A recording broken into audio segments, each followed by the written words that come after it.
Welcome and good afternoon. We are so pleased that you're able to join us today for Understanding Gender-Based Violence in American History. If you would, please take some time to put your name and where you are joining from in the chat. My name is Dayonda Johnson, and I'm the Region 2 Legacy Southeast Region Civil Rights Historian, and I've been working as part of the Women's History Group to bring you today's webinar. Before we begin, just a few housekeeping items. We are very happy to share that CART translation is available for this event. To access it, you have two options. First, if you prefer, you can follow the link that is now being placed in the chat, and it will open in a separate screen. Alternately, if you prefer to have subtitles on the same screen, please move your mouse to the bottom of the screen and click on the small up icon where it reads closed caption, and then select show subtitle. If you do not have Zoom set to full screen, you may need to click on the more icon at the far right to see closed caption.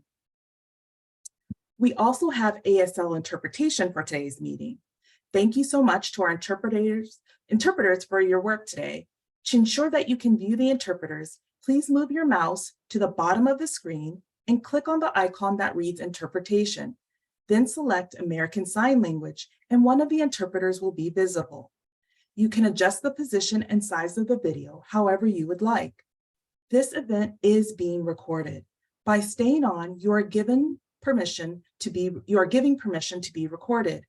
Information regarding the availability of the recording will be sent to you through the email that you registered with. Following the panel discussion, there will be a Q&A. We are asking that you direct your questions to the panelists using the Q&A function. We will do our best to get them answered, time permitting, of course. The chat is also available during the webinar, but we ask that you please pay attention to the presenters and only engage in thoughtful, respectful, and relevant discussion. Please note that today's webinar features potentially difficult content about sexual violence, including rape, sexual harassment, intimate partner violence, and other forms of sexual abuse and assault. We encourage you to prioritize your own well-being and step away or leave the webinar if needed. We also want to make it clear that while today's discussion is about gender-based violence from a historical perspective, we are well aware that it remains a painful reality in the present, including within the National Park Service. There are resources available for responding to, processing, and supporting others through gender-based violence. They include the Employee Assistance Program, EAP, the 988 Suicide and Crisis Lifeline, the Crisis Text Line, the National Domestic Violence Hotline, and also harassment at work should be reported through your EEO office. This webinar is being brought to you by the NPS Humanities Fellowship Program and the NPS Women's History Working Group. Barbara Little, Program Manager of the Cultural Resources Office of Interpretation and Education, and Project Director of the NPS Mellon Fellows Postdoctoral Fellowship Program, will now offer some brief remarks. Thank you, Barbara. Excuse me. Okay. Thank you. I can't see the screen, so I assume you can see and hear me. Is that okay? Yes. So I really want to thank the Women's History Working Group too for organizing and co-sponsoring this webinar with the fellowship program. And I want to acknowledge and give, I'm putting a link in the chat for everyone, that this administration has released a national plan to end gender-based violence. So if you're interested in the sort of the national plan, that link is there. So part of the goal of the fellowship program is to incorporate new research in the humanities into National Park Service interpretation, right? The service is committed to expanding and improving our interpretation of the American experience that is connected to the places we manage and help preserve. We know we need to pay special attention to perspectives and experiences that have been left out or glossed over or erased. So the humanities are helping us to tell all American stories in fuller complexity, even when, and maybe especially when, those histories are challenging or difficult to confront. So I want to thank everybody for being here. Thank you again to the Women's History Working Group. Anyone is, encourage anyone to join.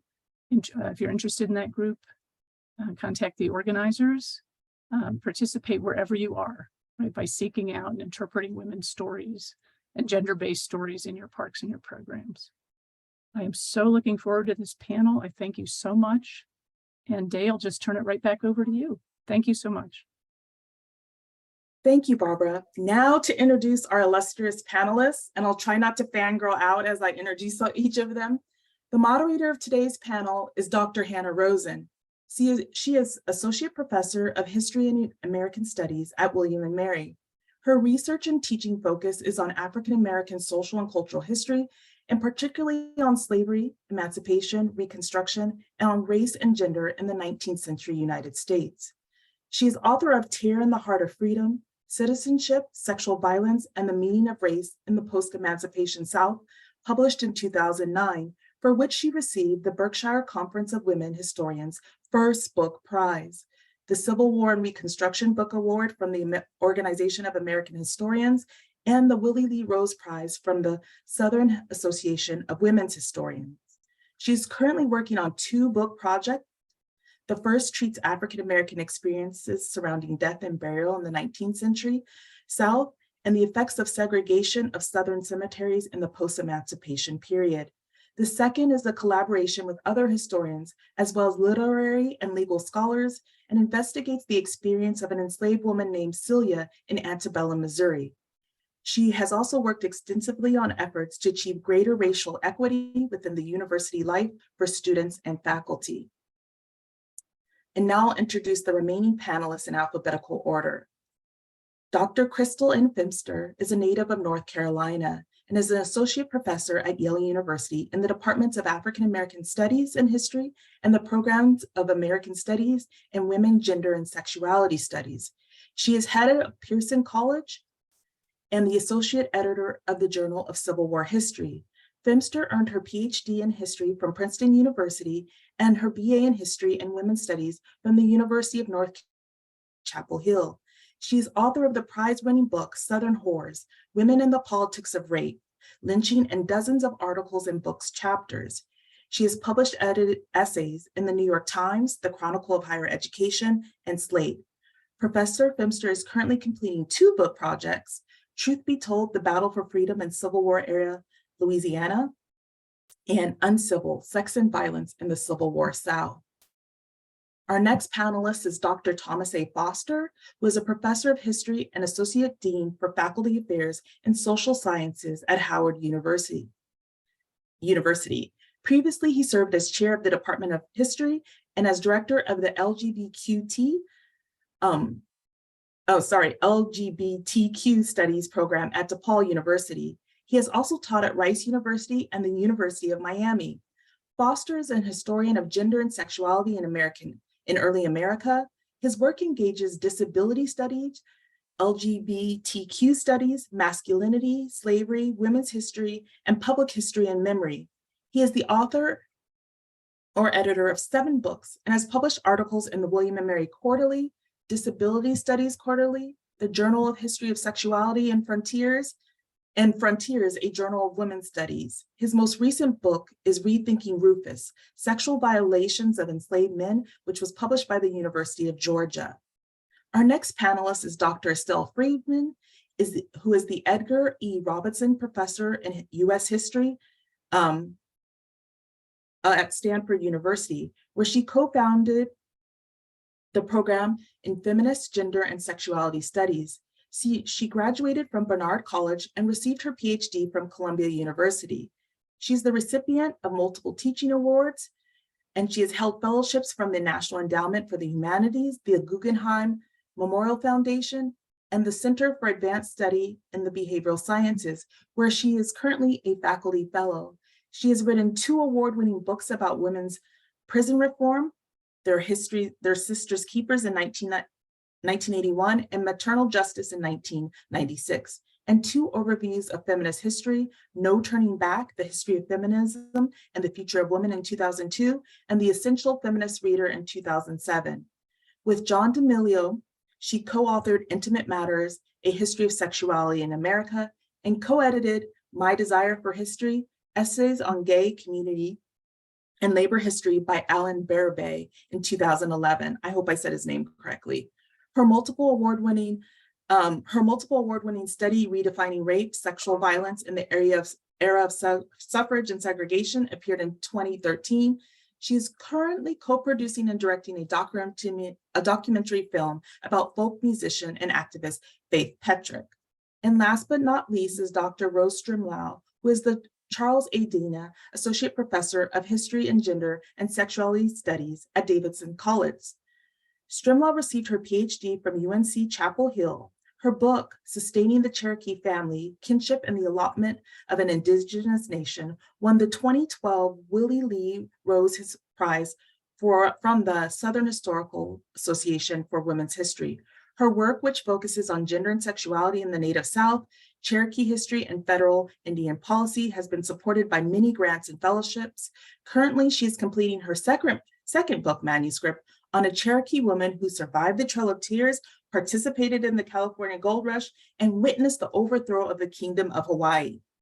Look for Barbara Hildebrand, A Cherokee Life in the Age of American Empire in early 2025. She's also co-authoring Sovereign Kin, A History of the Cherokee Nation with Julie Reed, and that will come out from Penn State.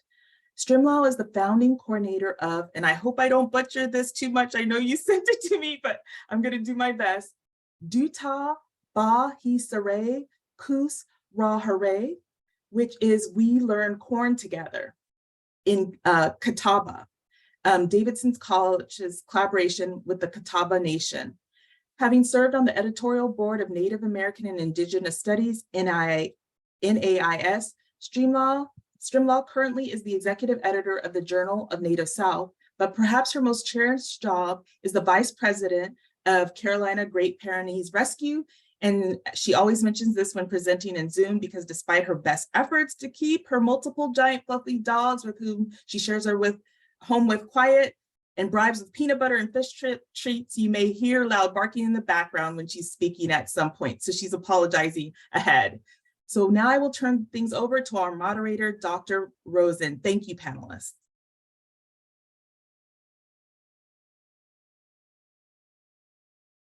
Thank you so much, Deanda.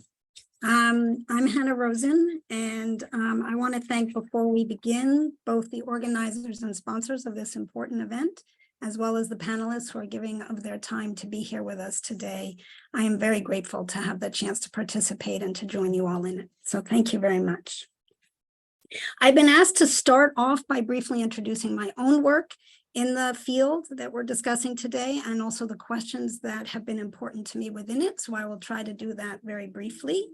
My interest has always been in African-American history, in histories of race, histories of gender, and histories of the nexus of those two categories of identity and power in US history. And it was in an effort to develop a deeper understanding of that nexus that I first began researching sexual violence in African-American history and US history as a graduate student. My first project took up how criminal law and state courts in the antebellum South actively excluded the sexual coercion suffered by enslaved women from legal recognition and protection. I was not satisfied, though, working with sources that didn't capture the voices and the perspectives of women themselves, as at the time anyway, legal sources didn't strike me as doing.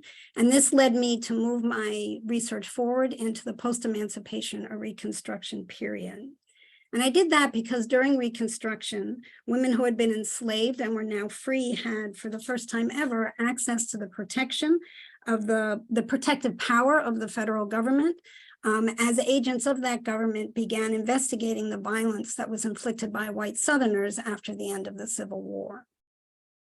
In arenas created by these federal investigators, women testified about sexual violence that they suffered in the context of political violence of the period, from mob attacks in urban areas to the violence of the Klan. And they also at times, less often, but at times spoke about coercive sex that they had experienced while being enslaved. So my first book built around this testimony And it grew from women's stories to a larger story about the role of gender and sexuality in political battles over the meaning of race and citizenship after the end of slavery in the United States. When Black women seized the opportunity to testify in federal forums of Reconstruction, such as congressional investigating committees or at the Freedmen's Bureau, they opened for us a window onto several things, but especially both why white on Black rape was so prevalent in this period, and also on how Black women were claiming rights as citizens by demanding protection from that violence, demanding that they had identities as individuals with the same right to bodily integrity and honor as others.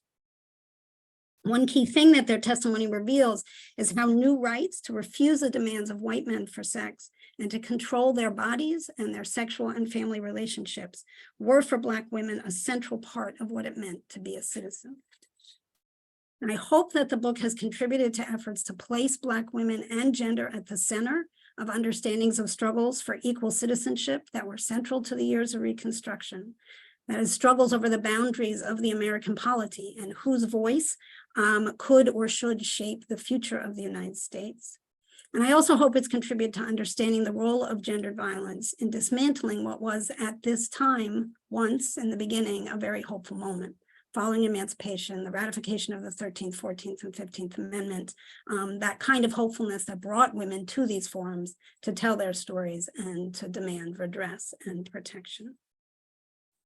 Since finishing the book, my interest in the subject has continued, and I have in some ways, at least in one of my projects, returned to my earlier research in the antebellum period, and that's through a collaborative project, one in which Crystal Feimster is a beloved partner and has played a crucial role. And this new study investigates the life of an enslaved woman named Celia, who suffered from 5 years of sexual abuse by a white man who, under US law, owned her and her body. And we first learned about Celia's history, not through a trial prosecuting sexual violence, because as an enslaved woman, she was not able to bring such charges in a state court, but rather murder, as Celia was charged with and convicted of killing her owner. Now, much like the interest that drew me to Reconstruction, in this project, my collaborators and I are seeking to narrate the history of sexual violence as much as possible from Celia's perspective and by using her words. And it is in this way that we can best, I believe, illuminate the power dynamics involved in the system of slavery in the US, and also their impact of those power dynamics, and also how women survived and resisted against abuse despite the enormous constraints on their agency created by the system of slavery and 19th century law in general. Although Celia was not able to leave any direct testimony, there is ample evidence of multiple venues and multiple ways in which she protested her owner's violence and the power of that state that was prosecuting her for defending herself from it. And it is on that that we are focusing in this new project. So that is what I am doing. And I'm going to go in order of first names, alphabetical order of first names, for lack of a better strategy. Crystal, would you like to go next? I think if we went by last names, I would be next too. So anyway, first, let me just say thank you, Deonda and everyone else for making this possible and for inviting me to be a part of the conversation.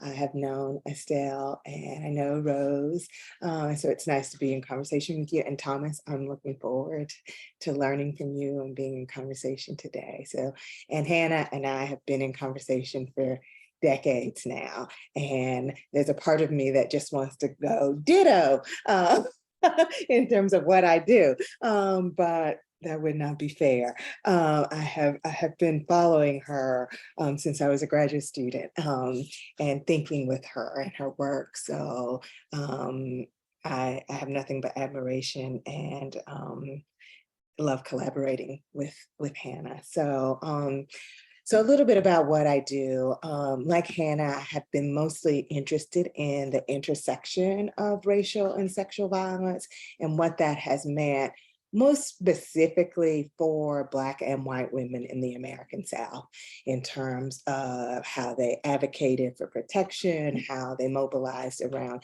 anti-rape laws, and really trying to think about the ways in which Black women and white women weren't really, I started out hoping to find ways in which they could find common ground on these questions of sexual and racial violence.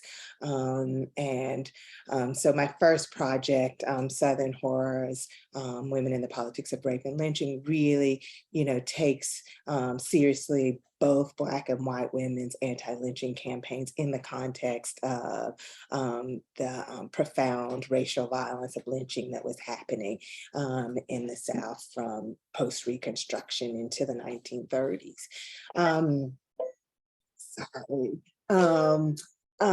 And so I started as an undergraduate, to be honest, and this will sort of speak to some of the questions I think Hannah wants us to talk about a little bit later.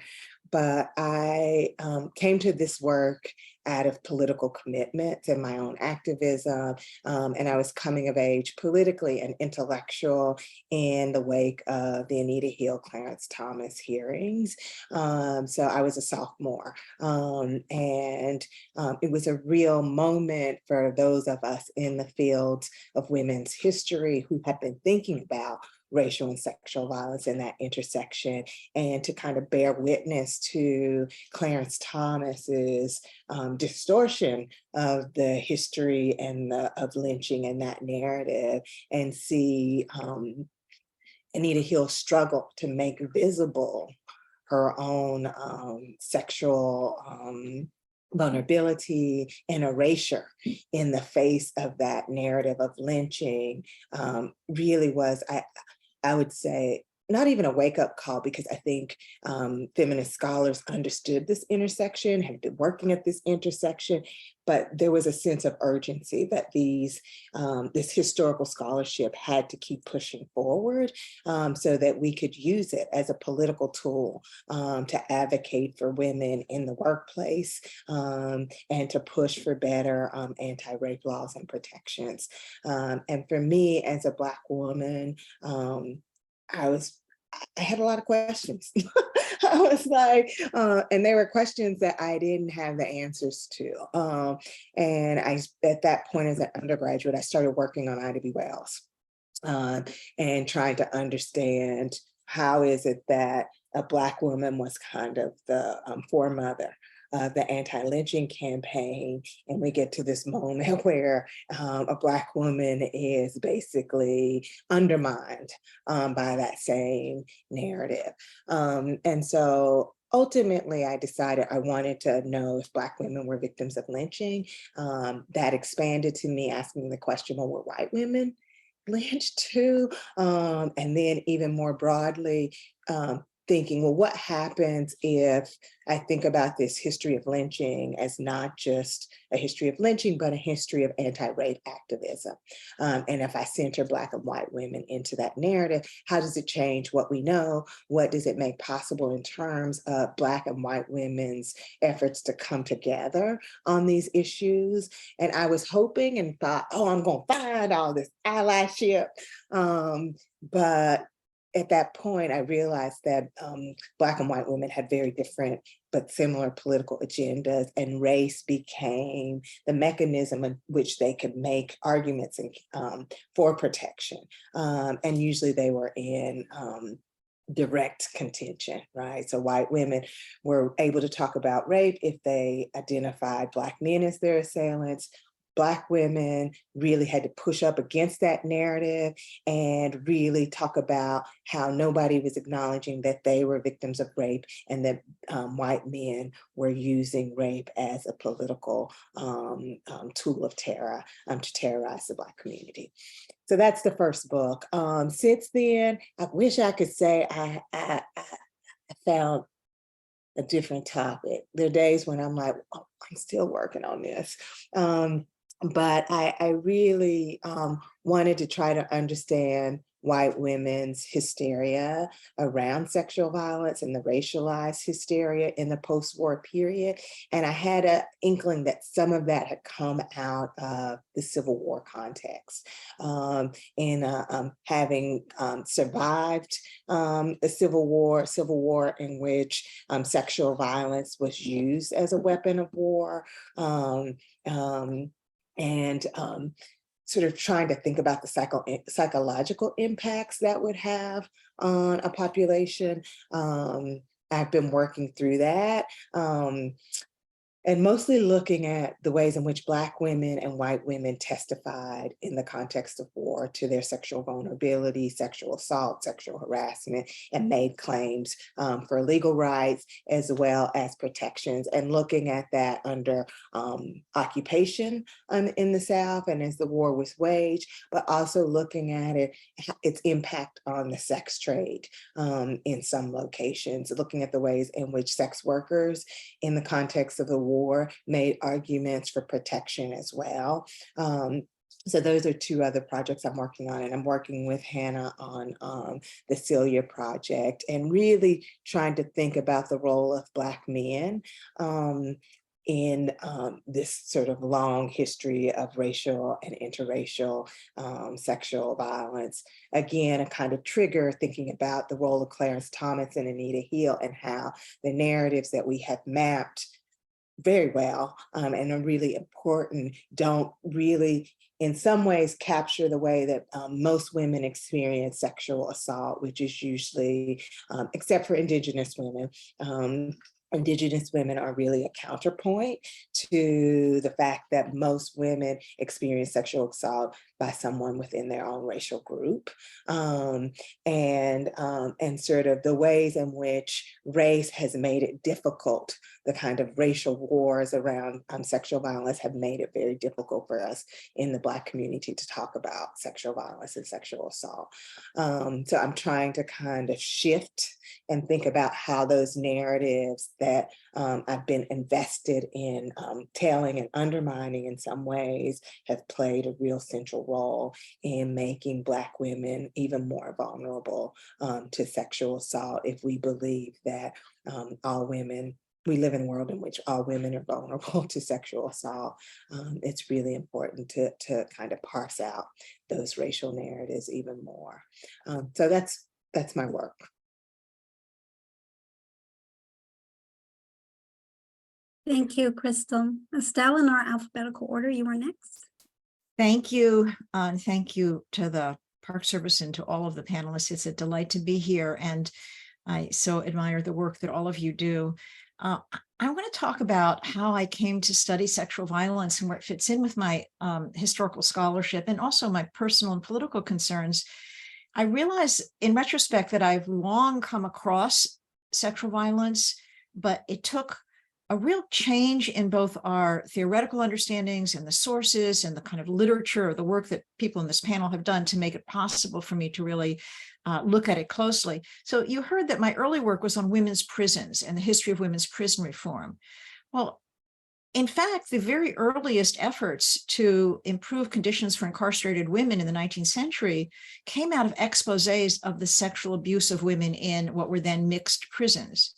And I just want to give a plug for an extraordinary book that came out this year called Who Would Believe a Prisoner?, which is about the Indiana women's prison and all of the carceral institutions for women in that state in the 19th and early 20th century, which speaks not only of that history, but also of the gendered medical violence towards women who are incarcerated.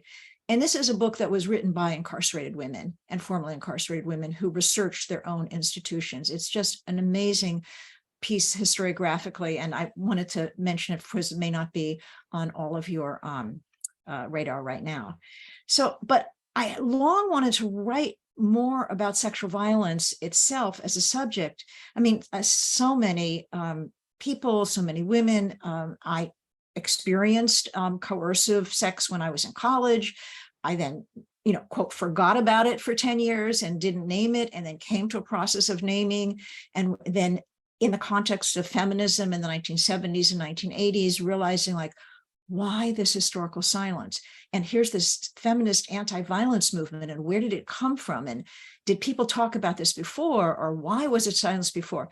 So then I was teaching introductory feminist studies, and the hardest classes to teach were the ones on the interdisciplinary and historical and international questions of gender violence.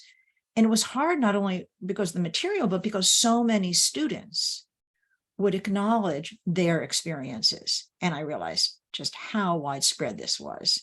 I may have known it intellectually, but I just recognized it personally so much more.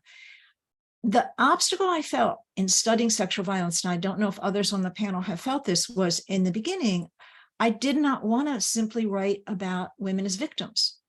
And it was a very difficult topic to go into. And if you're going into it feeling this sort of demoralization and powerlessness, it's a hard topic to study. And what I came to, and I here have to say, I build so much on the work of Hannah Rosen and Crystal Feimster when I decided to try to look at sexual violence historically, is that I wanted to write about the politics of sexual violence and mobilizations to change the meaning, particularly of rape, the cultural and the legal meanings in American history. Who did this earlier? That's a history we didn't really have comprehensively. But the work turned into what became the book, Redefining Rape, Sexual Violence in the Era of Suffrage and Segregation. And here I focused on the people who did speak out, the public sources, that is, in the press. There was extensive coverage of rape and of lynching.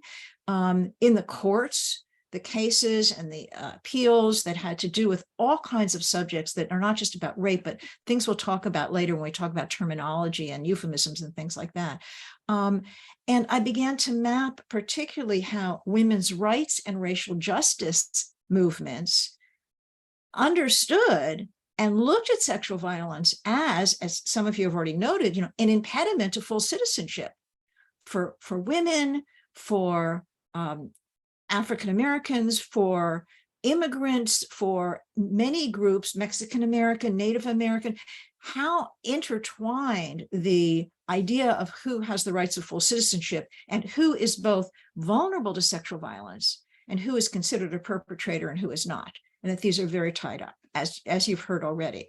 And so that led to this study that then expanded in terms of not just rape, but issues of street harassment, questions of same-sex as well as opposite sex, coercive and violent relationships, many subjects in terms of women's rights, anti-lynching, later feminist efforts to redefine what counts as sexual violence. I want to say that since that book came out, Redefining Rape, in 2013, my current work has gone back to the private and personal experience of sexual violence. And it's, I just have to say, echoing what has come up about the Anita Hill's testimony in the 90s. And then I would also say the escalating attention to campus sexual assault and sexual harassment in the 21st century, Access Hollywood tapes, Me Too movement, all of this really making me think women are speaking out now. Why the historical reticence and silence about assault, harassment? And that led me to a hunch about oral history.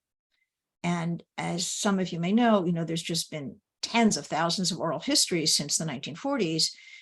And many of those older oral histories from the 20th century have been digitized. The transcripts have been digitized in the last decade. And I began a digital humanities project to data mine women's oral history transcripts for evidence about sexual assault, harassment, and abuse.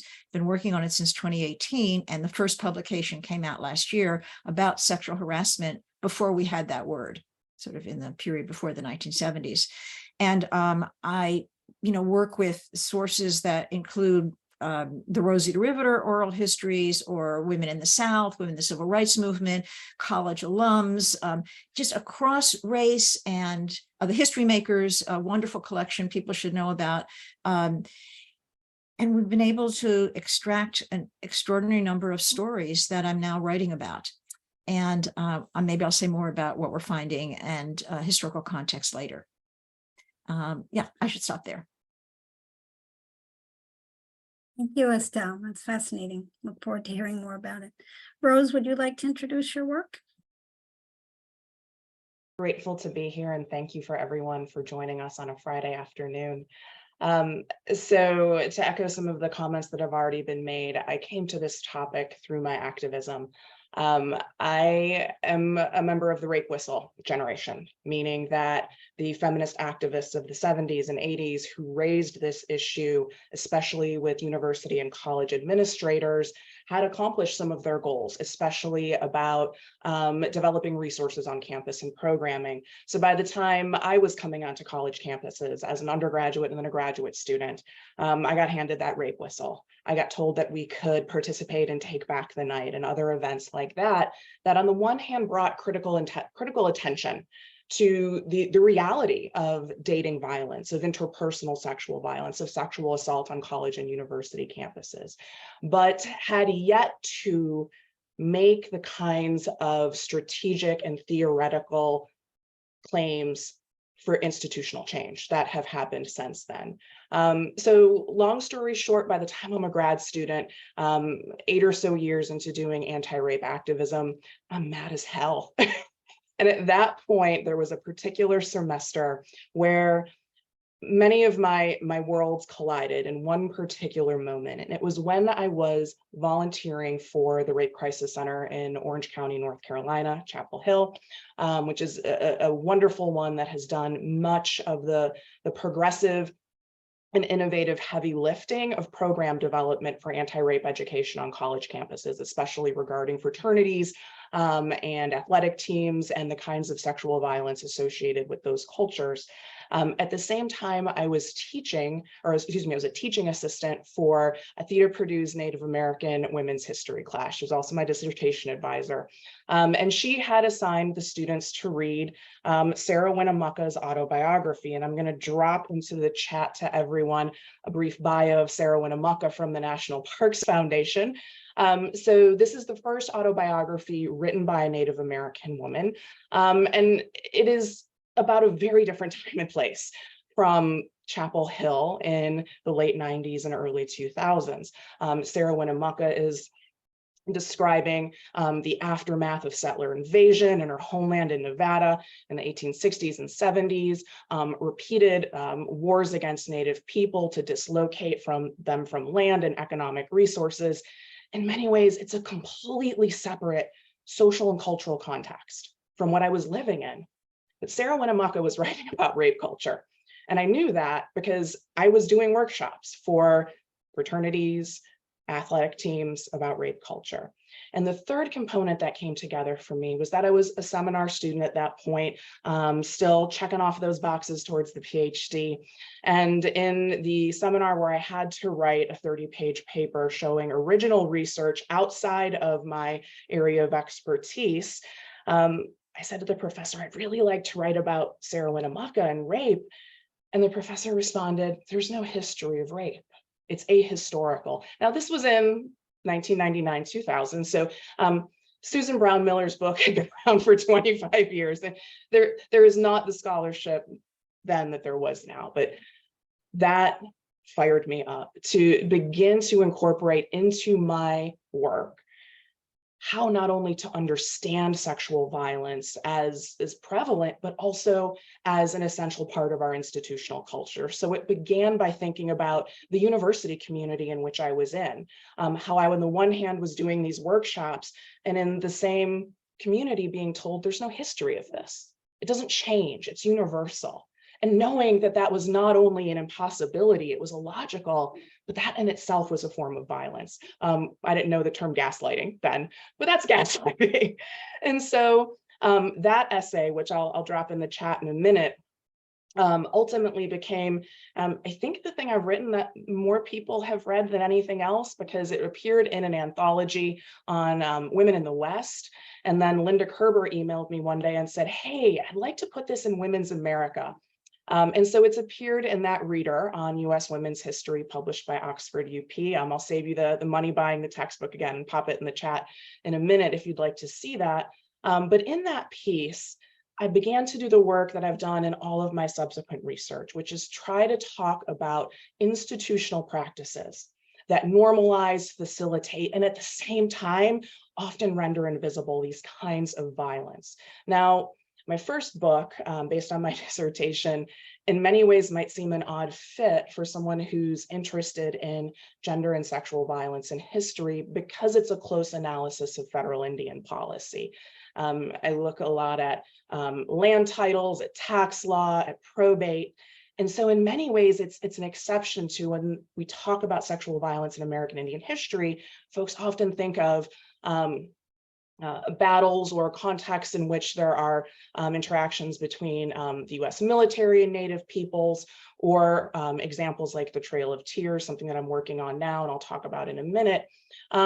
But as I was working on this book, and particularly revising the dissertation into the larger book manuscript, and spending more time in the federal archives that look at Native American property ownership and how federal policies have undermined women's property ownership in particular, I began to realize how deeply sexually engendered those policies are.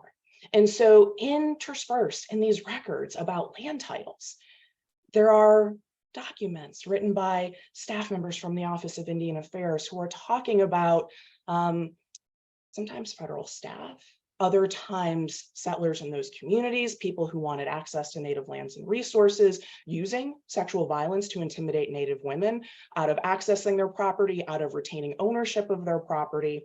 And so I not only realized how these systems created by the federal government that on the surface are about land, were very much so about the integrity of Native families, of women's bodies, and that as Muskogee scholar Sarah Deer, and I'll pop this link in the chat if folks haven't heard about her book, wrote about in The Beginning and End of Rape, that sexual violence is an essential tool of settler colonialism. And again, we often think of that in a logical way in terms of armed conflicts and battles, but my work has really brought to light how land management, which is 90%, property is 90% of federal Indian affairs, is deeply associated with this same issue.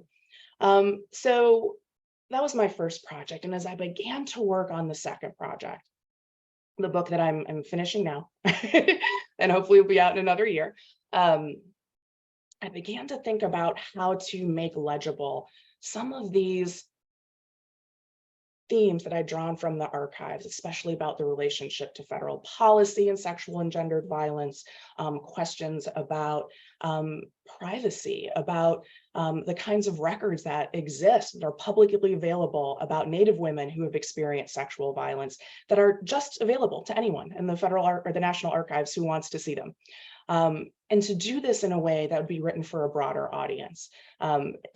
Most historians, when we write our first books, they're to demonstrate that we know what we're doing, we have our skill set. I don't think anyone's going to pick up my study of federal Indian land policy for a fun read, right? And so in thinking about the second book, I wanted to write for a broader audience, and I wanted to include analysis of sexual violence, particularly as I'd heard it discussed in relationship to major moments in Cherokee history, especially the Trail of Tears. So in this current project, which uses this one woman who is born about 10 years before the Trail, she survives it as a little girl.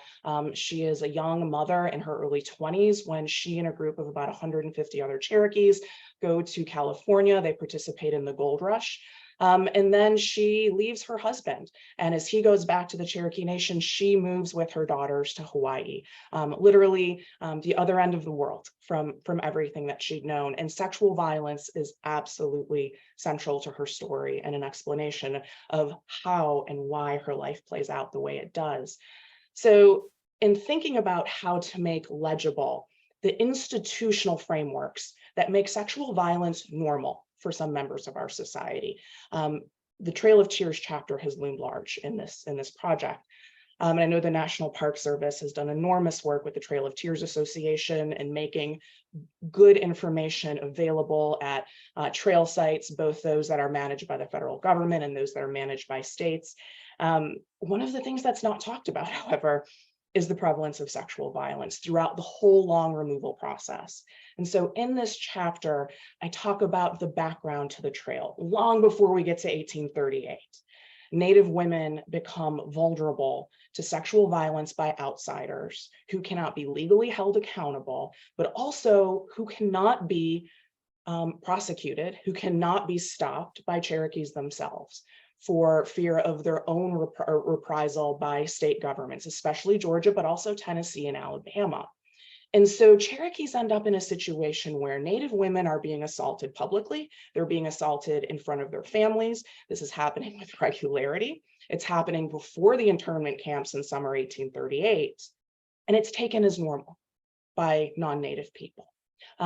One of the documents I write about in the chapter is written by a man named Elijah Hicks. Elijah Hicks was the editor of the Cherokee newspaper after Elias Boudinot, who is the name many folks have heard of, was forced out of that job.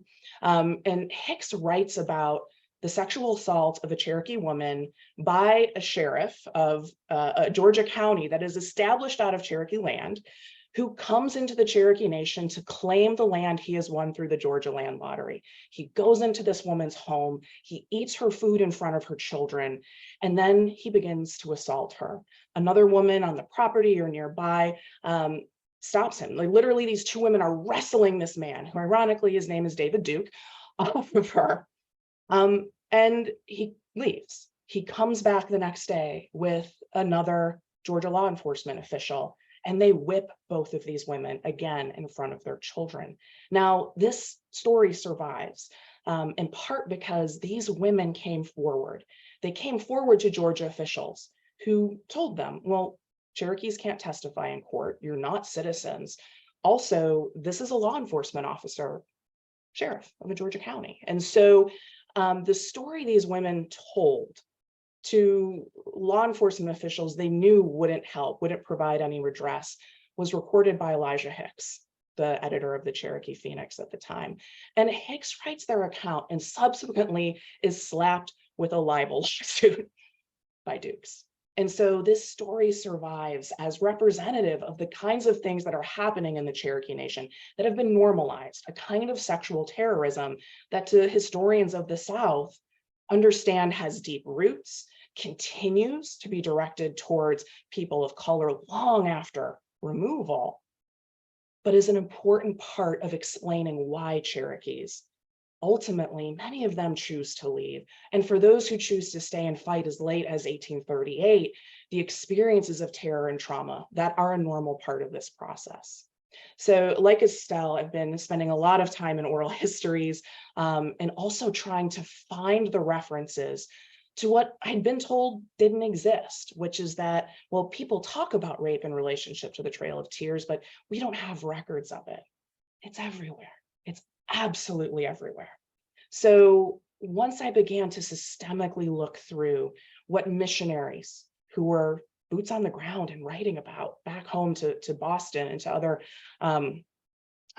white folks were saying, they're describing sexual assaults, much of it in terms of their concerns about backsliding on issues of temperance. So it wasn't so much that they were concerned about sexual violence against Cherokee women in the language we would use today. It's that they were concerned about the prevalence of what they felt was coercive sex that was facilitated by the use of alcohol by soldiers and by militiamen in the internment camps, especially in the summer of 1838.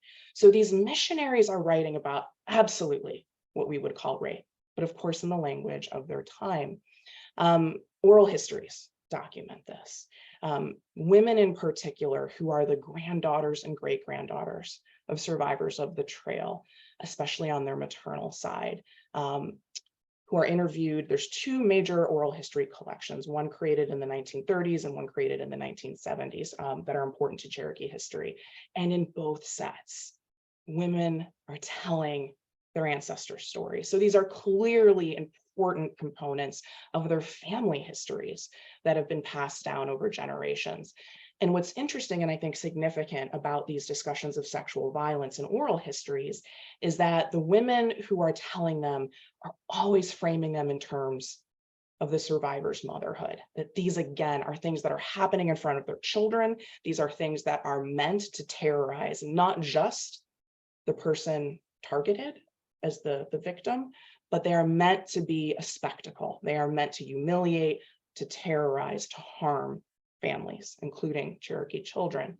So talking about the larger context of the trail in terms of the ways that federal management and planning of the roundup of Cherokees, their internment in the summer of 38, and then those first removals, the first detachments that were escorted by the military, created the context for absolutely normalized sexual violence, that military officials knew of this, that they didn't stop it. They encouraged all of the components that enabled it.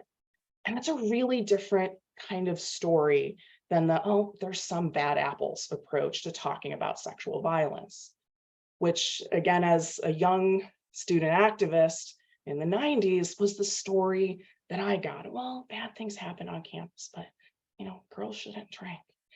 That same line of logic has infused, has shaped how discussions of the Trail of Tears and sexual violence have been made.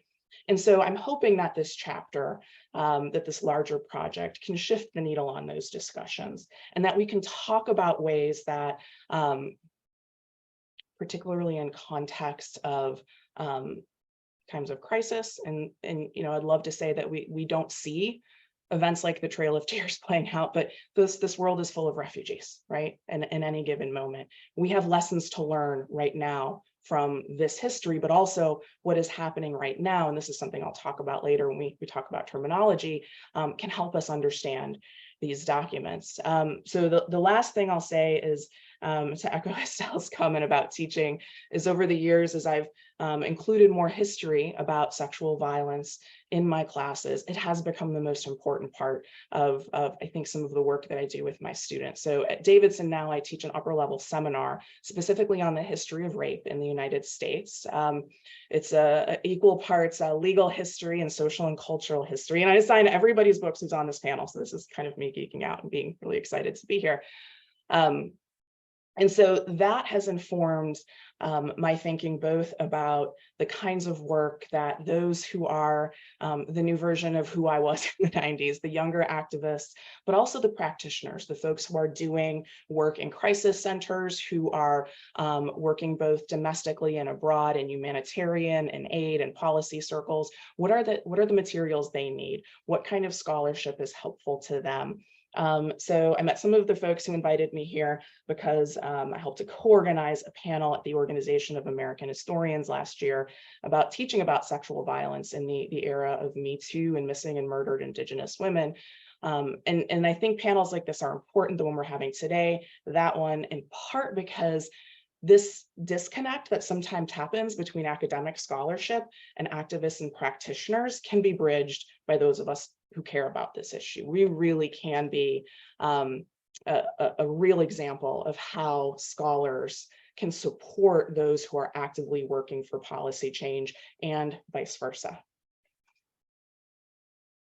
Thank you, Rose. They've raised a number of really important issues. I hope we'll get to talk about it more in the roundtable.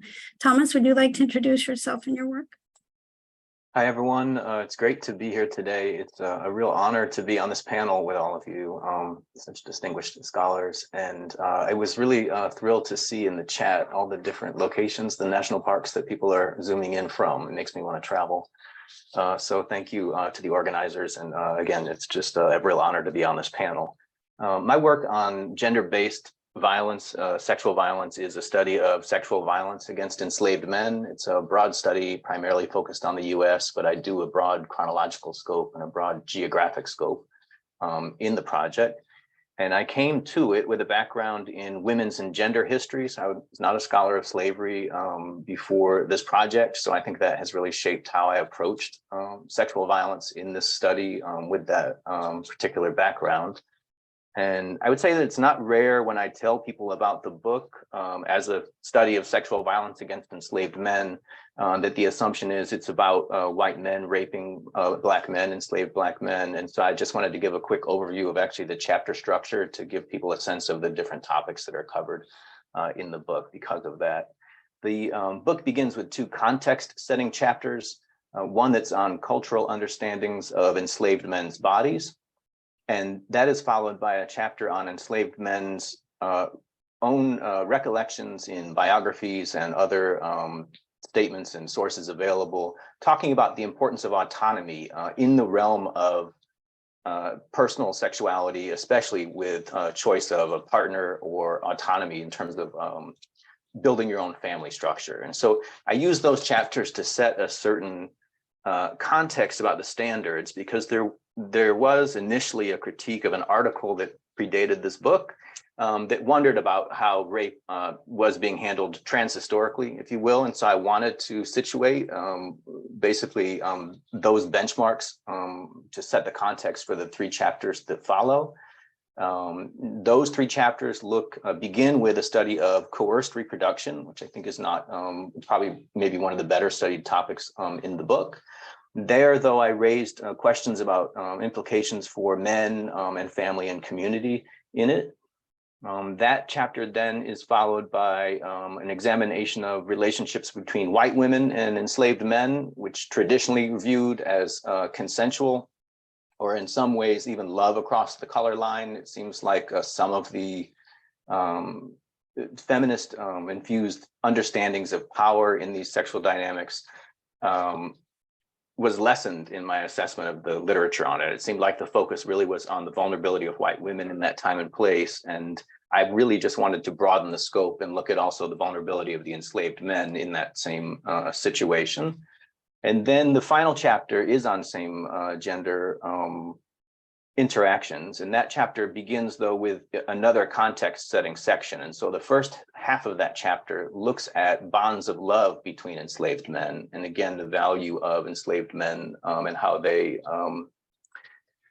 appreciated autonomy in that area. And that is followed then by an examination of the vulnerability of enslaved men in several key roles. In particular, enslaved valets seem to be particularly vulnerable site to start looking at where sexual violations could be uncovered in the sources.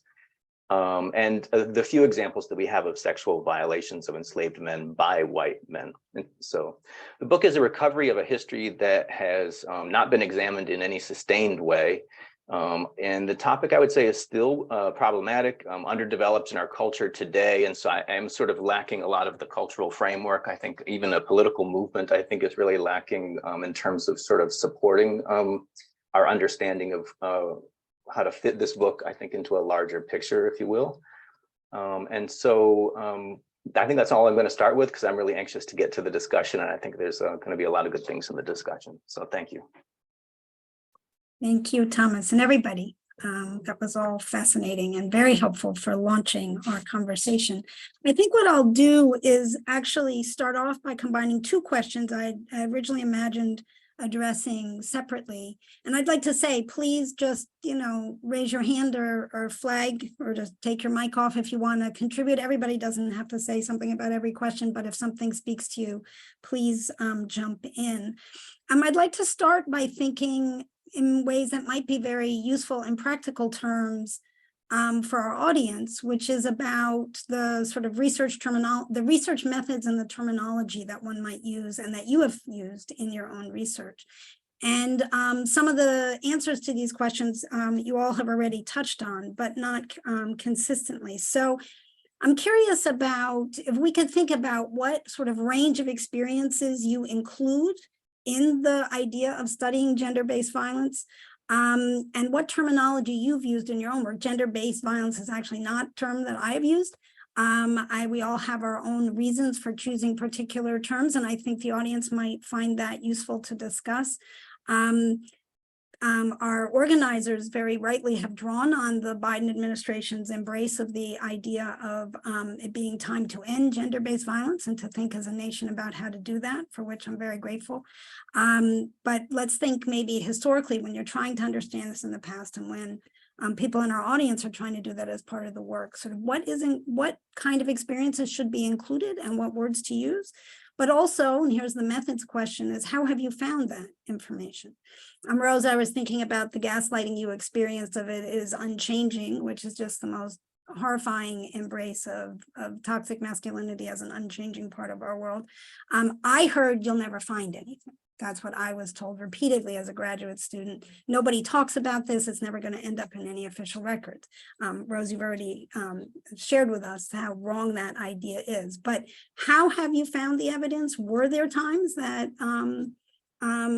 it was difficult? Were euphemisms used that you had to discern what they meant over time and eventually could read the sources better? And Thomas, I think in particular, you might have had the hardest time uncovering stories. So I'd be particularly curious in how you've done that. But anyway, everybody, you could think about how you found your sources, how obvious it is or how hidden, and what terminology the people you're writing about used and you yourself used. Please chime in, anybody. Go ahead. I know I just spoke, but I feel like I did a short intro, so I'm going to just add a little bit more if I could. It was obviously something I had to wrestle with at the start of the project, but the article that predated the book and really got me into this project actually used sources that everyone, other scholars had already published about. And so that in many ways, it made the argument a lot of these cases were just in plain sight and we weren't really shifting our perspective. And so to give you an example, the article began with a late 18th century case in Maryland of a free Black woman and an enslaved man who were accosted by two white men. They were forced to have intercourse at gunpoint, both of them threatened and taunted. And the scholarship on it had commented, rightly so, on the vulnerability of free Black women in late 18th century Maryland, with virtually no comment on the situation of the enslaved man. And so in some ways it was, I won't say easy, but I mean, there were a number of cases that were just there that I suddenly wanted to reflect on differently and pull those together to start thinking about sexual assault for enslaved men. So. Anyone else? Estelle? Well, I think many of us have just so the sources and the terminology question going together. I'll go back and forth a little bit, but on sources, this plain sight, so many of us have said other scholars looked at these materials, but not for what we're looking for, that newspapers in the 19th century reported on sexual assaults and on lynching. And they're very rich sources, especially now that we can get into these digitized collections and use different search terms. And I've done some work just kind of mapping how the black and white newspapers covered sexual assault and comparing them. So that's been very fruitful. And this gets into the terminology you find, say, in the 19th century, terms like outrage, insult, ravish, seduction. Seduction is such an interesting thing. Today, a lot of what we call acquaintance rape would have been called seduction in the 19th century.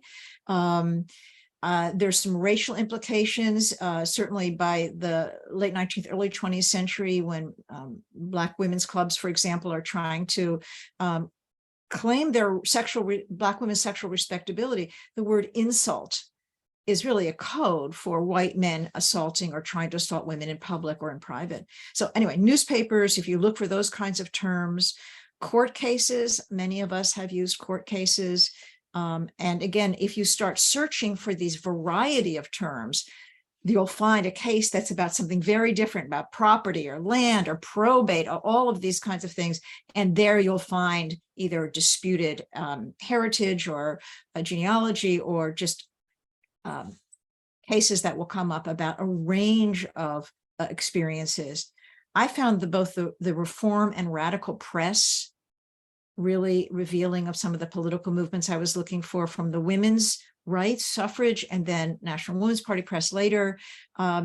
where there's these arguments about why women need full citizenship because they're not on juries, they can't be lawyers, they can't be lawmakers, so there's all these critiques that come out in that kind of press. And then I've already mentioned oral histories, as I'm really excited to hear about those Cherokee oral history yielding the stories, because again, if you know what terms to search for, you can begin to find out a lot more than we could have found out from the personal memory side of things. Let me stop there in terms of sources. I'd just like to throw in one more suggestion for terms to look for, and then Rose, I see you have your hand. I found interestingly that in the times that Black women named what was happening in the years right after the Civil War, a term often used was connection or forcible connection. And I've had people say to me, oh, I doubt those were their words. They wouldn't have used that. But actually the term comes up so consistently, I do believe it was their choice of term. I mean, sometimes ravish comes up, sometimes rape comes up, but connection is a term too that might be worth searching for, especially in a database of court cases or of oral histories or something. Forcible connection or connection used as a term for forced sexual intercourse. Rose, did you want to add to this? Yes, so echoing Estelle's comment, many of those same terms are used by non-Native people writing about Native people's experiences of sexual violence in the 19th century. And one additional one is to use shamefully or to treat shamefully. And that term is used particularly in reference to the context I mentioned about the widespread use of alcohol. To disempower, to disable, right, folks the same way it's often used today.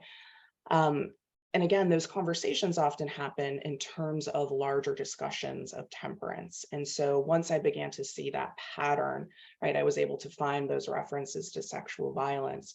But it also provides an interesting ethical debate for those of us who are thinking and reading about these records, because are they really noting women's shame, or are they describing, right, the culturally constructed traumatic experiences of women who maybe did not feel shame, but were in shock, were experiencing any other range of emotions that aren't what missionaries, right, were framing these incidences as. So that term shame is a really useful search tool, but I really disassociate my own analysis from imposing shame on those particular women that are being described.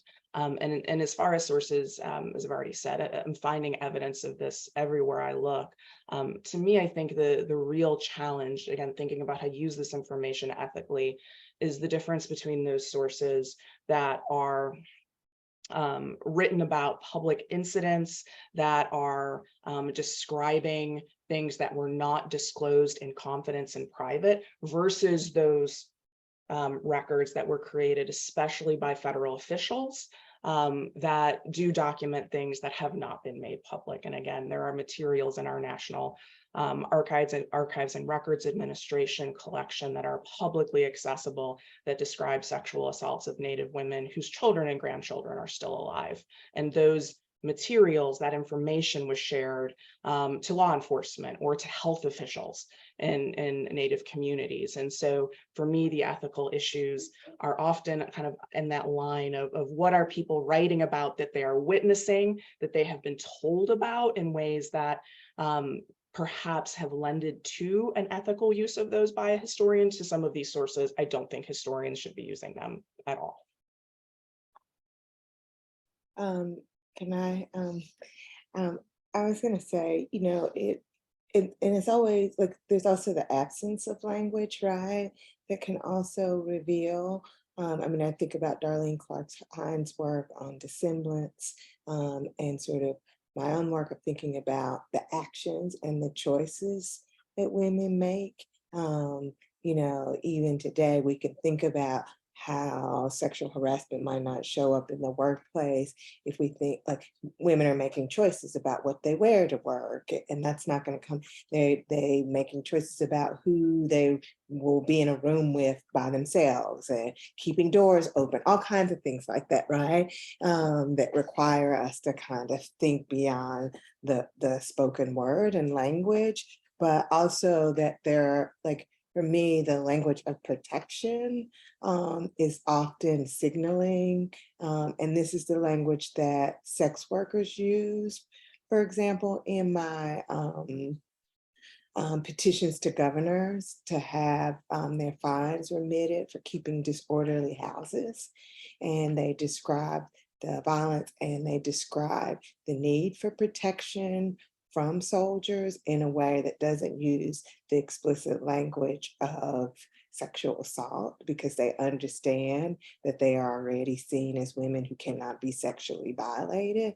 So the word rape isn't actually showing up if I do a digital search in those documents, right? But the language of protection, we need protection, or that men behaved in violent ways. They describe doors being knocked down, women being brutalized, but they're not using the language of what we understand as sexual violence. In my Civil War, trying to find cases in the official records, cases not about women testifying, but how soldiers are writing about their marches and waging war through. They use the language of pillage and plunder, right? And it is a strategic move. And then I found that in the records, there's conversation about choices of words. And, I have a particular case where one man explicitly says a woman was raped, and that he's asked to rewrite his report and resubmit it without the explicit language. And he says, if we don't name it, then we can't correct it. And there's a kind of back and forth. And so that there is a real concerted effort, because people understand that in the context of war, and particularly American Civil War, where the Libra codes for the first time say rape is a war crime, then the North doesn't want to be seen as raping and pillaging, right? And so, again, we can see euphemisms being used as a way not to reveal, but really to cover up, right? Like, we understand outrage as in a sense a euphemism, but it's a very explicit terminology that everybody understands has to do with sexual assault. And I throw in another just quickie, which is the suffrage press. There was a column called Crimes Against Women. And that's included domestic violence and rape, primarily those two, but a lot of domestic violence, but crimes against women. And my other term that wound up being a chapter in my book is the masher. And that's about street harassment.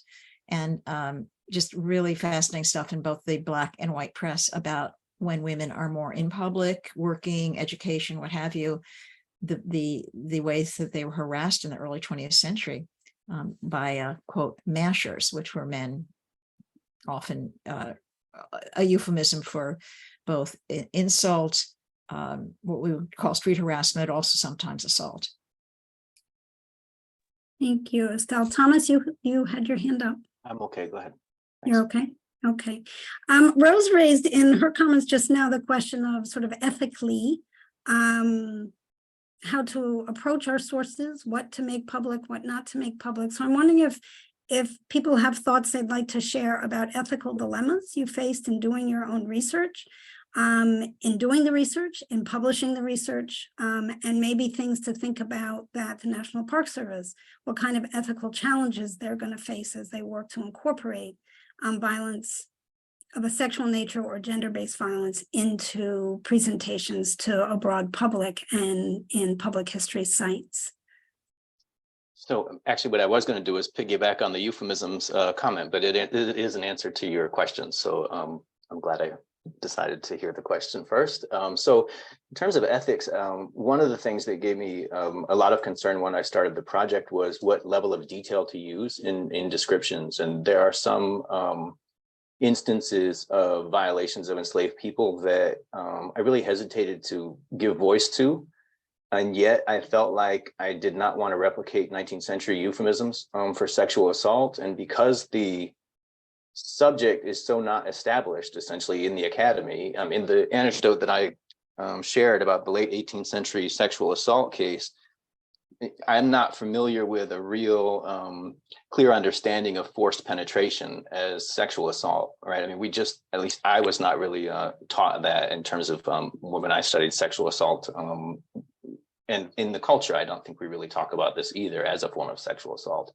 So in the absence of that vocabulary, I felt the need to be explicit and to share those stories, but it really gave me some concern. And I ended up feeling like this is a legacy of slavery, that there are some lose-lose situations, if you will, in trying to recover these histories and document them for future generations to wrestle with. If I can respond to that, Thomas, even though I'm the moderator. One thing that I found when I first started reading about the way that other historians of political violence following the Civil War had treated sexual violence, and often cases are sprinkled in through studies that are not about sexual violence or not about women. And the thing that troubled me was a use of sexual violence as a kind of evidence of the excess or the extreme, sort of as almost an expression of indignation on the part of the author about the extreme evil of the people history being narrated, without any analysis that almost played into, Rose, your encounter with a faculty advisor suggesting that there was no history to hear. It's a given in moments of political violence, and here we're going to repeat it. And I also was troubled by the repeating of the details of violence, the specifics of actually what happened to another person's body, without it contributing to analysis. And so the test I tried to use for myself there were nights when I said, you're up late writing chapters, and say, I shouldn't do this. Like these stories are too painful. I shouldn't do this. And I decided to have a sort of test of any story was, what is any specific details of what happens to this person add to my ability to analyze either the power dynamics that make this kind of violence possible and have meaning to the assailant, so it is reproduced time and time again, or what aspect does this detail contribute to our understanding of how the person who's suffering the violence can respond to it, resisted it, avoided it, or is it something they wanted to articulate? And that was the thing that always brought me back to doing the work, was the efforts that women, in the context that I was studying, women went to tell these stories under extreme difficulty, under having to travel miles, sometimes while still bleeding from beatings, trying to find federal officials to tell their stories to, or standing up to hostile federal officials to insist, no, that's not what I'm saying. This is what I'm saying. No, I did not acquiesce by choice. I acquiesced so someone wouldn't kill me. That engagement and sort of will on the part of the testifiers drove me. So those are the kinds of questions I asked myself about ethics, and really tried to only repeat details of violence if it helped analyze something important to understanding sexual violence, racial power dynamics, gender power dynamics that could be useful to us, or if it's something clearly the person who suffered it went to great lengths to try to get into the record because they wanted it told. If it didn't serve those purposes, I didn't see a reason to repeat it, and I would use a term, not a euphemism, but a term that captured what I thought happened without any detail. But it's not easy to figure out, I don't think. Can I join in here? Just, I wanted to say how I appreciated at the beginning of this event, the information that we were going to be dealing with sensitive material and the inclusion of resources. And I think that's one of the issues, that knowing that when you do talk about sexual violence, you don't know who in your audience is going to be realizing that this is going to be problematic, and they didn't realize, they didn't know that when they came into it. So I think that that's very important. It's one point I want to make. And I thought it was very well done today. I would just say in my own work, the ethical issue that I'm dealing with right now is the use of the names of people in oral histories who've given stories that are very personal, and their oral histories were recorded pre-digitization and pre-internet. And now they're up there on the internet, and anybody can read them. And so do I buy into protection and shame that you shouldn't name people, or here are people who've given permission for their stories to be told, and yet they did it at a time when they did not know the whole world would be watching. So I'm trying to balance acknowledging their voices and their stories and their social position and who they are without necessarily giving their full names. And this is a conversation I'm interested in having with other scholars about especially the oral histories as sources.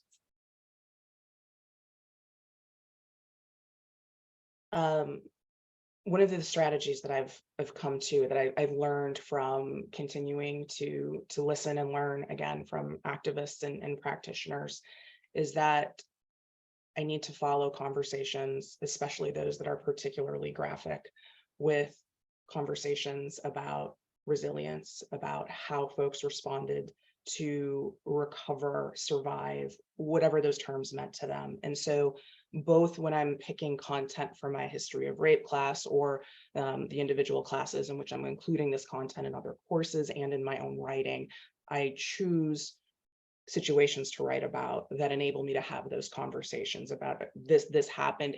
How did the people who experienced this, witnessed this, participated, take this, and what did they do next? And what do they want other people, those of us reading, to know? And so that's been really helpful, especially in thinking about how I want readers and students who may have their own personal experiences of this topic, for whom it can be incredibly difficult to learn this, to leave with something to do, right? To leave with knowledge about how to respond.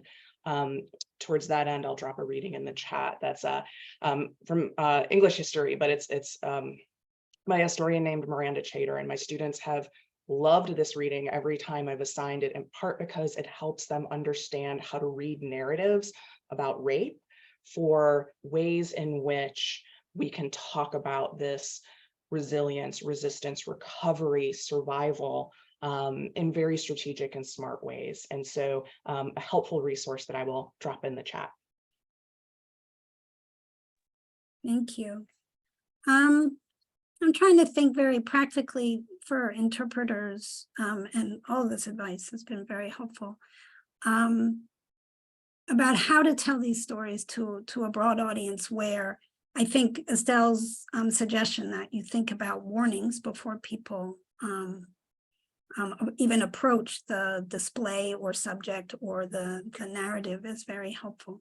But I think, Rose, what you just said is very helpful too, to try to emphasize responses, resilience, survival, as opposed to the kind of weight of the history of violence, or in, of course, any way that it can be sensationalized, which is one of the biggest problems of sort of general circulation of stories about sexual assault. Does anyone have any other specific advice to think about in terms of what kind of stories or ways to incorporate them, and what the challenges or ways around those challenges might be? For my specific study, I mean, I think simply adding men when a statement is made that women were sexually violated under slavery, to say women and men were sexually violated under slavery is a great way to start. And I use this image as a background. It's a early 19th century image that I think captures sort of the world that we're still in, which is an abolitionist image that highlights the violations of slavery as physical violence against men and sexual assault of women. And so I think somehow just not replicating those statements, not shutting down the possibility of enslaved men being sexually violated, but actually including them in the statement is enough and is a start. And I did reflect on this, the disconnect we have in terms of the number of people who do have firsthand, secondhand in their family experience with sexual assault. I mean, when you think about, and this would include men and boys, I mean, we're very familiar now with sexual assault of men in war, in hazing, in sports. The Catholic Church scandal is huge. Boy Scouts, there's no end really to the things that we have, but that we put out of our heads, I think, and especially when we're in a space like maybe a national park, we just don't want to think about any of this history, right? And so I do think just putting it out there is a great start. And there are a lot of references that people have, personal references to connect with, but also I really appreciate what Estelle is saying in terms of to be sensitive to. But I think it may be even broader than we realize. So in terms of gaps of I would say there are more gaps than knowledge at this point, because there are so many secret stories and untold stories out there, sources and otherwise. So thank you. Well, Thomas has raised, oh, I'm sorry, Estelle, please go ahead. I mean, yeah, Tom, you also speak to a silence about children, talking about euphemisms in the 19th century, this complete denial, silencing around intrafamilial child sexual abuse, the term incest, that kind of masks what is really going on. And that continues into the 20th century, but that it's very hard to, there's some good historical literature about this. And I would just bring children, boys and girls, into this larger history about gender violence. Well, and Crystal, earlier you mentioned, sort of add another general silence to the table, is how difficult it is in the context of these larger histories of racist violence to talk about violence within Black communities, for instance. And I'm wondering if anyone has any other particular omissions in the literature so far, or silences that we should be working hard to, or things that have been silenced to bring into public discourse and recognition. I think, Thomas, your point about simply saying women and men is very helpful, and it will be surprising and jarring to a lot of audiences at first, but it's simply naming it is the beginning of the process of getting people to recognize it and opening their curiosity to trying to understand the importance of that in American history. Does anyone else have any particular omissions to draw our attention to? And if you don't mind my jumping in to build on that, which is, we've talked about men as objects, victims of sexual assault, but also we've alluded to, but not fully discussed, the targeting of marginalized men and the use of false rape accusations. We know this best in terms of the Southern rape myths and the way that functioned politically and supported segregation and supported Jim Crow, et cetera. But it's also Asian immigrants in the West, Chinese, South Asian men, and sometimes lynched, and indeed for these charges. And certainly this was true. There were lynchings of Mexican-American men as well. So there are certain silences outside of that dominant Black-white narrative, but generally to remember the political implications of race, accusations of sexual assault by men. And again, I think it comes back to this exclusionary citizenship that we talked about before. I guess I would just go back to, I think it was a question about methods that Hannah has, that you raised earlier. I think, you know, this history, whether we're talking about racial or sexual violence, they're part of the work of racial and sexual violence is about erasure, right? It's about silencing. And the reason that I think in the field of African-American women's history and the work that we do, testimony is so important as a source and as a method. And I think even you talking about your ethical questions and how you deal with them, Hannah, about like when people speak, right? What they wanted the world to know. And I think, and you know, we can talk about the moment, and I just remember coming of age and like Darlene Clark Hines' work on dissemblance was kind of at the forefront, that like, oh, it was a theoretical intervention, but it also placed, it left some of us thinking, oh, I guess we were just silent. And so again, there was a kind of like a turn in which I think Hannah and our generation were like, well, actually, there are these sources and we're returning to them, and we have to read them differently and their methods. And I think that kind of thinking about the early work that was done in women's history and gender history, and that really, really did the work of thinking theoretically about the intersection of sexual and racial violence has created methods, ways of reading and analyzing text that makes it possible for us to now talk about Black men as victims of sexual assault under slavery. It gives us the tools to talk about trans women's experience as a primary target in this moment, right? It's given us tools to talk about sexual harassment in the workplace, right? So I think that on the one hand, we can talk about the limits of some of our scholarship, but I think it is the method and analysis and the Black feminist critical race theory that makes it possible for us to actually do the work now.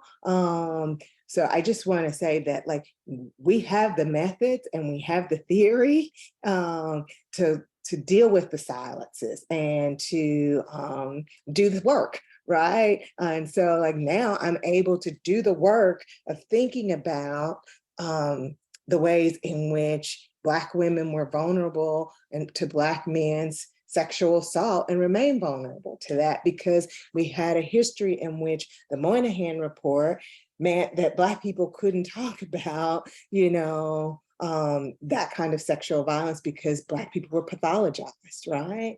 But now we have those tools to do that work. So I just think there are models of how to do this work ethically and well. And I think those of us on this panel have put and produced scholarship that will serve all of you who are thinking about doing this work, because we have done it with care. And I think we're moving in directions that I think 2 decades ago, scholars couldn't even begin to imagine how to make sense of these sources. And we're doing that now. Thank you, Crystal. That's actually a very good place to end. We've been signaled by our organizers that it's time to take questions. I think we could keep talking for a long time, but there are other people who want to join the discussion. So I will relinquish my chair moment. And Deanda, are you going to share some questions with us?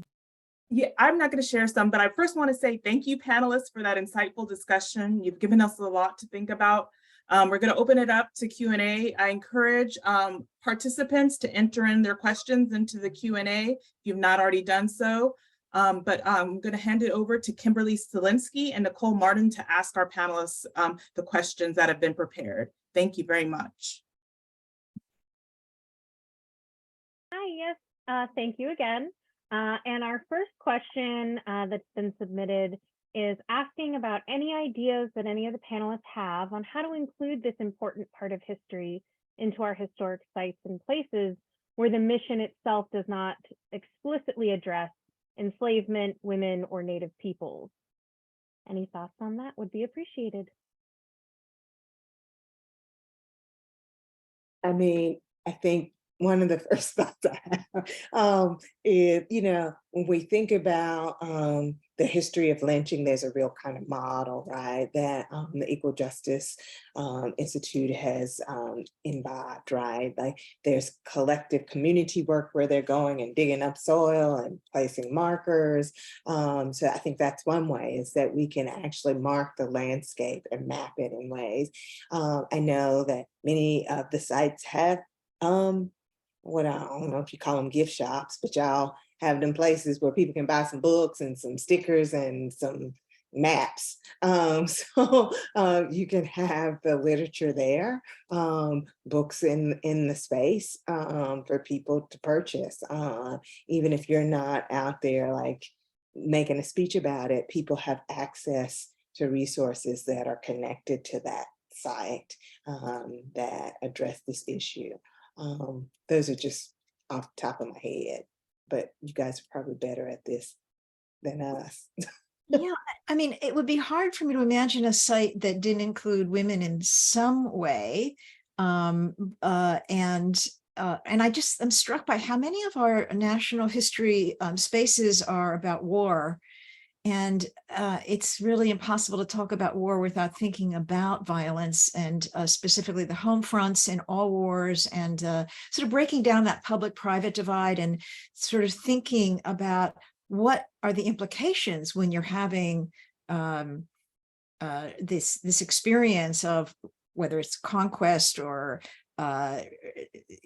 in the West or during the Civil War or even the Revolutionary War. I mean, there's so many stories that one can bring up that it doesn't have to be centrally about women or race or sexual violence to bring this kind of history in as part of the larger framework, or what's the effect. I think that would be true too if there are sites that are devoted to industrialization and the labor force, that exploitation of workers and vulnerability of particular workers to sexual, what we call now sexual harassment. Maybe others have thoughts about bringing it into the big picture.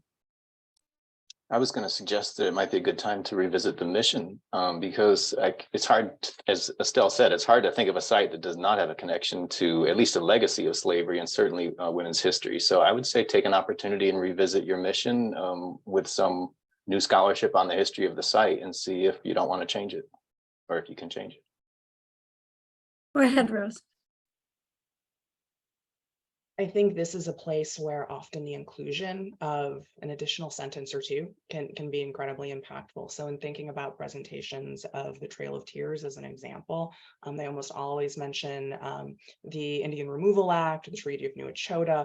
What would audiences and readers get from an additional sentence that said that the use of sexual terrorism, in addition to economic dispossession, in addition to forcible land seizure, right, was one more way that Cherokee people were terrorized in this time period? And so it's not in many ways thinking about a complete reconceptualization. It's making visible that sexual violence has been a part of how power, especially coercive power, has worked in so many, if not all, of these contexts.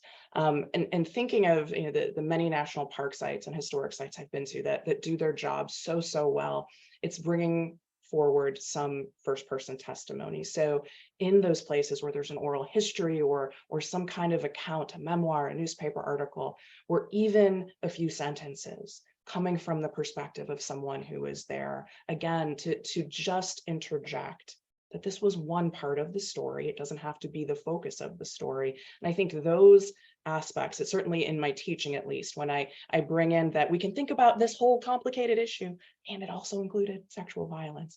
That is when we begin to shift broader social conversations about this being a rare experience, or isolated in something that only deviant people do, to something that is unfortunately a prevalent part of our society. So I would look for the places where that small insertion can make the big difference. Everyone has said what I was going to say. I would just add one thing about looking for that testimony. I think one challenge that all of our work has sought to address, in one way or another, more at the beginning than the end, is the presumption that this is a not just rare, but a very intimate and private story that people don't bring forward. And this is part of the presumption that you'll not find anything.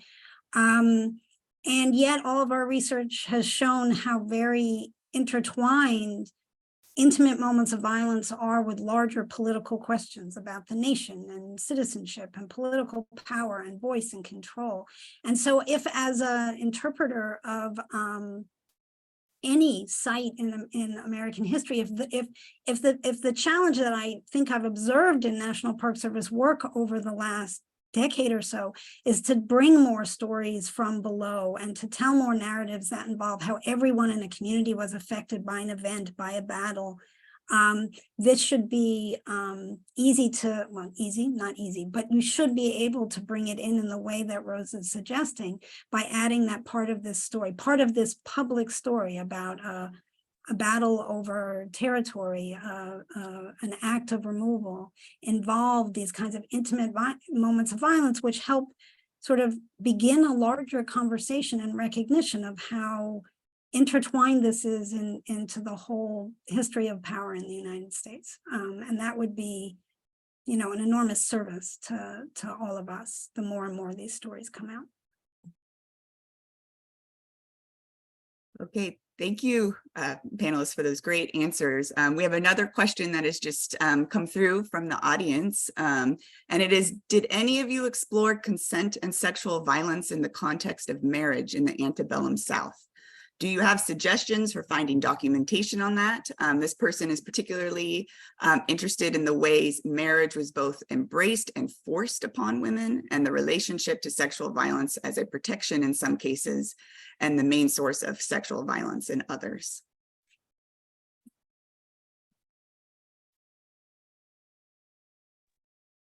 My work isn't particularly on the South, but I would just say about marriage in this period, the concept of coverture, which most of you are familiar with, and the idea that in the marriage contract, a woman, not only her property, but her body and her access to her sexually are part of that contract. So there is no such thing as marital rape until really the 1970s or 80s. The laws are really in the 1980s. So the expectation that a woman is available now, marriage is different, and we have some very good literature in the books about domestic violence and in some of the books about the history of rape, where you find that women are struggling to assert their bodily autonomy or even their reproductive choice, as it were, in terms of deciding whether or not they wanted to have marital relations. So there is some literature on that. I came across it because one of the early women's rights issues that wasn't talking about as much publicly, because you couldn't criticize marriage, but just beginning to talk about the abuse of women by their husbands, that unwanted, excessive, non-mutual sex was beginning to be privately named in the 1840s, 1850s, and then by the late 19th century, explicitly named by the free love and radical anarchists who talked about compulsory maternity and the need for women to be able to say no within marriage. So that doesn't speak particularly to the South in this period, but maybe the Southern historians among us can say more about that. If you look at Hannah, you're probably going to say this, but if you look at the Freedmen's Bureau's papers, for example, there is a lot of, in this moment where, you could read Tara Hunter's work on marriage and Black marriage in the post-Reconstruction period. It was a part of the kind of narrative of like citizenship and manhood, respectable manhood and womanhood, where Black folks were kind of told to get married. Some of them wanted to get married, but there was a kind of politics to that. But in the Freedmen's Bureau, there's lots of Black women complaining and going to the Freedmen's Bureau about their husbands beating them or beating them, taking their money, not supporting the kids, a whole range of things like that you see them trying to use the Freedmen's Bureau to kind of negotiate those relationships, those marital relationships. I found some journals on a particular plantation in Louisiana, where the white slaveholder is always writing about the relationships between enslaved men and women. And one of the things that he's constantly writing about is the ways in which Black men are disciplining or abusing their wives, and when he decides to intervene and when he decides not to intervene in those domestic disputes. And he goes into a lot of description about that. You can also find in my work on the sex trade. Somebody put in the chat that their great-great-grandmother at 14 was forced to marry a 41-year-old man. Some of the backstories of women who end up in the sex trade in the pre-Civil War South, or young girls who were married off to older men, and then you find them later on in the sex trade. Again, the narratives of seduction are another place where you see kind of forced marriages coming to play, or not coming, or marriages not being played out, where sexual violence is a part of the woman's experience. So those are just a few places in my own research where I've seeing sort of issues of marital, domestic violence and sexual assault in the primary documents. You'll also find in those Freedmen's Bureau records and in some studies of them, in addition to Tara Hunter's work, Leslie Schwam's book about South Carolina and Norley Frankel's book about Mississippi. These are older books, but some interesting stories of Black women coming out of slavery who did not want to be married and were basically forcibly married by the law. In some states, the state just decided that couples who were living together prior to emancipation were going to be recognized as husband and wife. And sometimes men going to the Freedmen's Bureau to complain, my wife won't sleep with me. My wife isn't cooking for me. My wife is leaving me. And then interviewing women who say, there's one quotation, which I'll never forget from decades ago. And I think it's in Norley Frankel's book. I am my own woman now and I'll do what I please. There was a refusal to abide by the rules of marriage on the part of some Black women. I don't think this was the majority. I think Crystal's right. So many people were very eager for the legal recognition of their family and the protection of their parental rights, as well as solidarity in a collective family, that many women were eager to get married.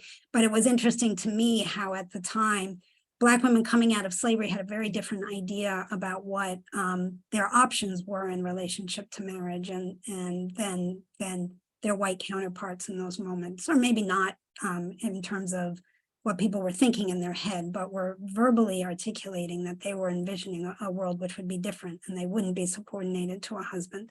And so again, in literature on women and gender during Reconstruction and in the Freedmen's Bureau records, you'll find interesting cases. Thank you. We have another question. Have any of you panelists worked with people who are trained rape crisis counselors? Additionally, do you have recommendations on how to keep yourself safe and sane as much as you can be when researching and sharing these difficult and often traumatic histories?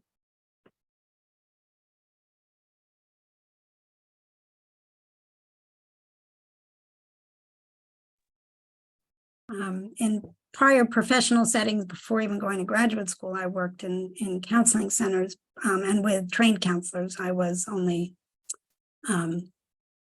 as a volunteer trained. I was not a trained counselor, but in terms of the bringing that into my scholarship, I think keeping yourself sane and keeping your audience sane are related. And that goes back to some of the suggestions I made earlier about whether or not you include a particular story. I think I just always go back to, I want to tell the stories of people who wanted them told, and to sort of feel in solidarity with the people who are trying to make their stories public. And then you have to have colleagues. Crystal, since graduate school, has been someone who I've spoken. You have to have colleagues who are going through it, and you have to have space away. You have to, take the things that make you happy and the love and beauty in your life, and remind yourself of that. That's not very specific or practical, but I think that's how I've worked through it, being motivated by wanting to help people bring their stories forward that maybe have been buried in the archives for a while, and remembering to see the light at the same time. I would just broaden that out. At least I was thinking of it broadly in terms of just reminding yourself why you're doing this. And so, just keep going back to why you're doing this and the point of that study. And I completely agree about taking breaks. And I haven't talked about this topic probably in about a year, I think, and I'm feeling it today. I'm really surprised at, I shouldn't be surprised, but so I would say allow yourself to be surprised also, and just sort of, take breaks.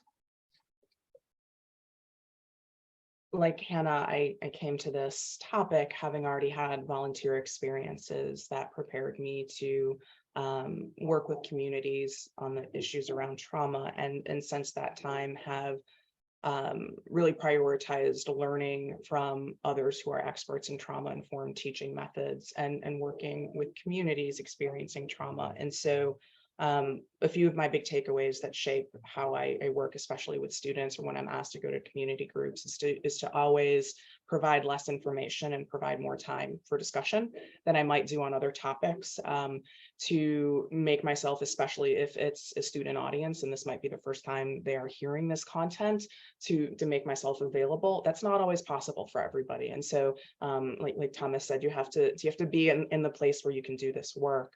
And when I am teaching my history of rape course, I am very, very intentional to use very specific techniques that build community among the people in that class.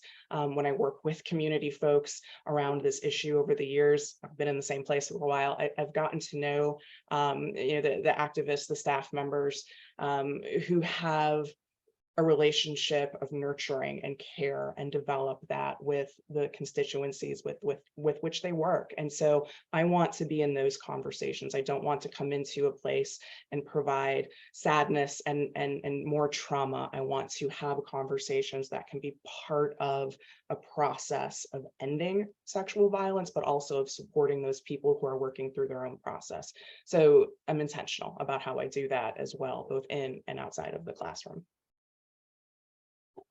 Thank you for that question. I think, I was actually on a panel on Monday at Brandeis with Anita Hill and Sarah Deer, who works on Indigenous women and sexual violence. And this question came up and about like self-care and, like Hannah and Rose, I have, I started out doing this work as an activist, as an undergraduate.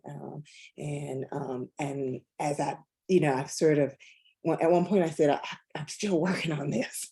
There have been times when I've joked and said, oh, my next project is going to be like something really fun and exciting, like dance culture in Hawaii. So I can go off and dance and be in Hawaii. But there is a kind of political commitment and investment that I have in this work. So it's really hard for me to look away. And so I think, as Thomas said, you remember why you do it. You do it because you believe it actually will make a difference. And then there is the question of how do you actually do it? And it is slow work because you have to pace yourself. And as I said to the students, and many of them were going into public policy kind of work, that, I do it in collective. So Hannah and the Celia Project, I got my people. We care for each other. We nurture each other intellectually, socially. And, I said, I can't tell you how to take care of yourself, but as I've grown into my, as I always say, I'm a grown ass woman, I have figured out how to take care of myself, and that takes time. And the work that I do really required me to learn what that is, and it changes. So when I'm in the archive, what I have to do to take care of myself is very different from when I'm at the computer day in and out trying to write. So I read a lot of novels, I watch mindless TV, I take baths. There was a time where I used to go get massages all the time. Like I had just a weekly Friday, I'm going to get my massage because I had so much tension sitting at the computer like this. So I can tell you how I care for myself, but we all have to figure out what works for us. But if you're doing this work, you have to take care of yourself.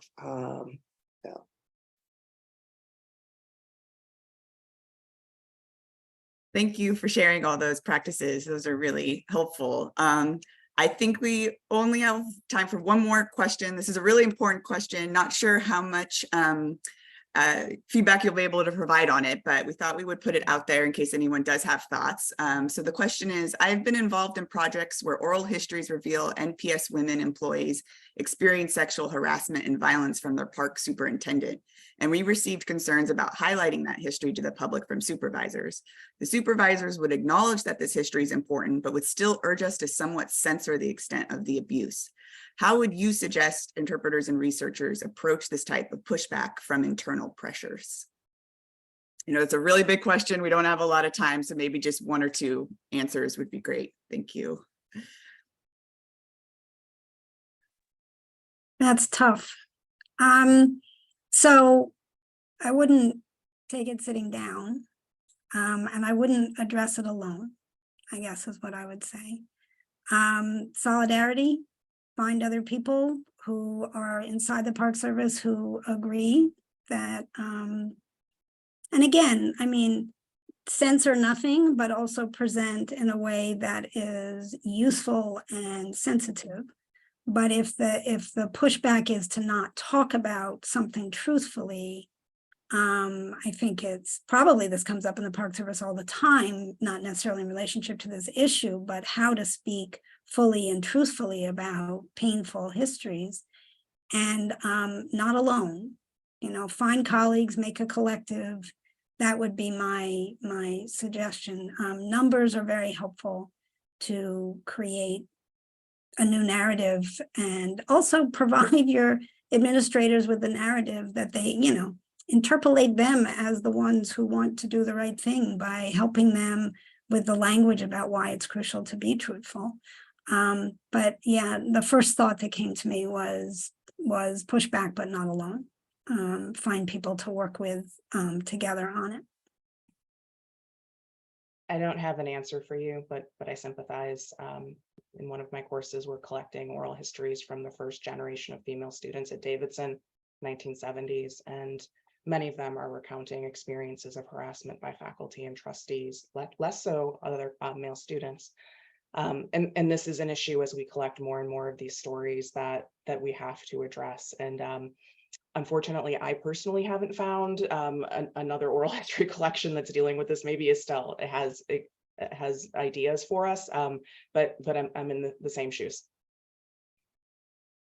And just going back to something Tom said about the importance of the work in the big picture. I mean, it's such an important example to take to the National Park Service to say, here's a way we can model not masking, not using euphemisms, how we can show that the sources reveal throughout our institutions, where there are hierarchies, where there are relations of power, even in the best intentioned kind of institutions, we need to come to terms with experiences in the past. So I would pitch it as the big historical project that you're part of. This is not just we want to name names. This isn't just it's not just our little record we want to set straight, but this is part of this broad project that you're all here today involved in.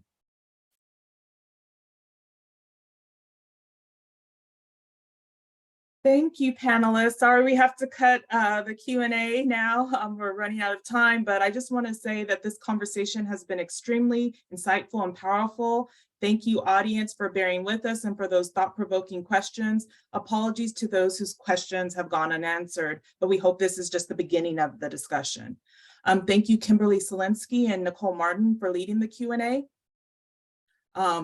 I also want to thank the Mellon program, Eleanor Mahoney and Kate Johnson, for their fabulous tech support, our captioner and ASL interpreters, and the members of the Women's History Group, with special thanks to Nicole Martin, Kimberly Solinsky, and Ella Wagner.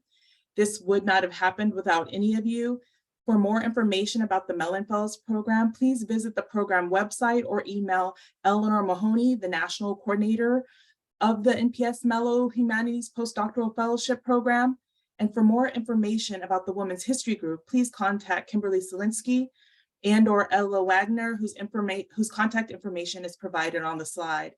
And a big thanks again goes out to you, audience, for engaging in this discussion. And I just want to reiterate the resources mentioned earlier that are available for those currently dealing with issues related to gender-based violence.